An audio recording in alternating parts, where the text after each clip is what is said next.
Emily Dickinson's most celebrated and haunting poems, exploring humanity's relationship with mortality through her distinctive poetic lens. This iconic work transforms death from a fearsome spectre into a courteous gentleman caller, fundamentally reimagining how we perceive life's inevitable end. Dickinson's masterful use of personification, extended metaphor, and her characteristic slant rhyme creates a deceptively gentle meditation on eternity.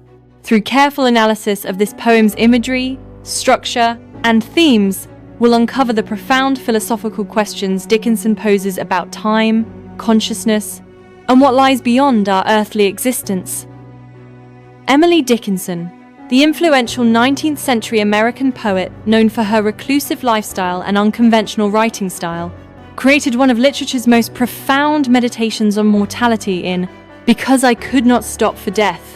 This remarkable poem transforms death from a fearsome ending into a courteous gentleman who kindly stops his carriage for the speaker. The narrative presents death as an inevitable yet gentle transition, depicting a serene journey rather than violent cessation. Key themes include death's inescapable nature, its reframing as peaceful passage, and the continuum of time moving from earthly existence toward timeless eternity through carefully crafted metaphorical stages.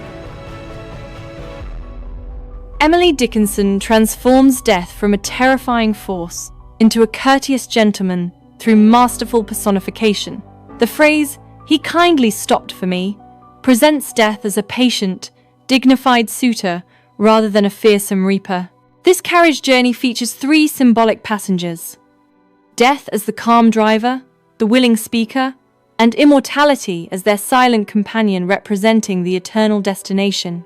The absence of struggle or violence reframes mortality as a peaceful escort to eternity.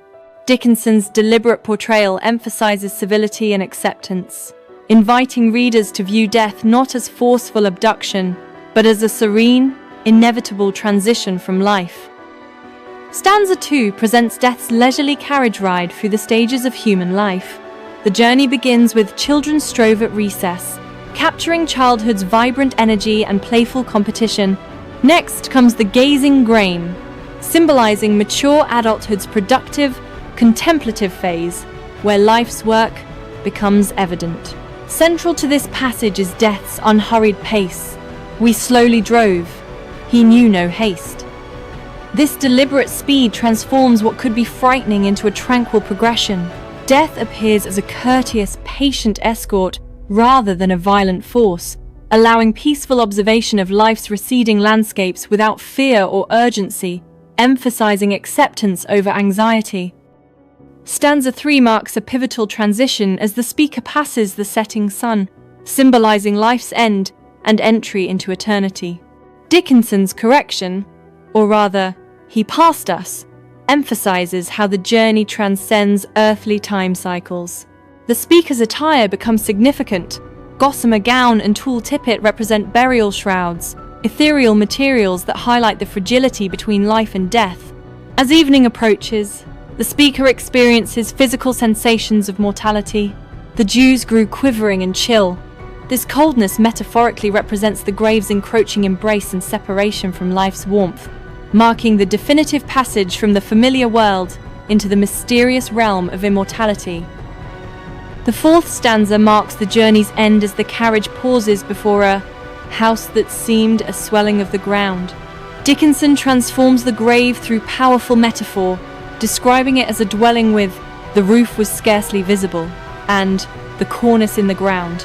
This burial mound becomes the speaker's eternal residence, integrated naturally with the earth itself. The poet's gentle euphemism softens death's finality, presenting the grave as a humble, peaceful abode rather than a frightening tomb.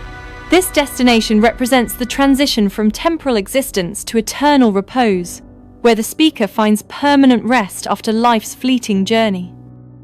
The poem's final stanzas reveal death not as an ending, but as a continuous transition into eternity. The powerful image of horses' heads facing eternity emphasizes an unending journey beyond the grave, transforming death into a gateway for eternal voyage. Equally profound is the collapse of conventional time perception, where centuries feel shorter than the day. This temporal distortion illustrates the timelessness of afterlife, representing a qualitative shift into non-linear existence, where earthly measurements lose meaning. Past, present, and future coalesce into an eternal present, a boundless spiritual reality free from temporal constraints, demonstrating eternity's fundamentally different nature from mortal experience. Emily Dickinson's "Because I Could Not Stop for Death" masterfully transforms our understanding of mortality through innovative literary techniques. Her groundbreaking personification of death as a courteous gentleman completely redefines this feared concept, presenting mortality not as terrifying, but as a gentle transition. The poem's rich symbolism, the carriage representing life's journey, ethereal clothing signifying preparation for eternity, and the house euphemistically describing the grave, creates profound layers of meaning. This ironic portrayal subverts traditional expectations, encouraging peaceful acceptance rather than fearful resistance. Dickinson explores timeless themes of mortality's inevitability, life's fleeting nature, and eternity's boundless journey beyond conventional time. Emily Dickinson's revolutionary approach to mortality transforms death from a terrifying end into a gentle, courteous companion. Her masterful personification presents death as a patient suitor, creating profound acceptance rather than fear. The poem emphasizes death's inevitability as a natural passage, while exploring how eternity transcends earthly time where centuries feel shorter than days.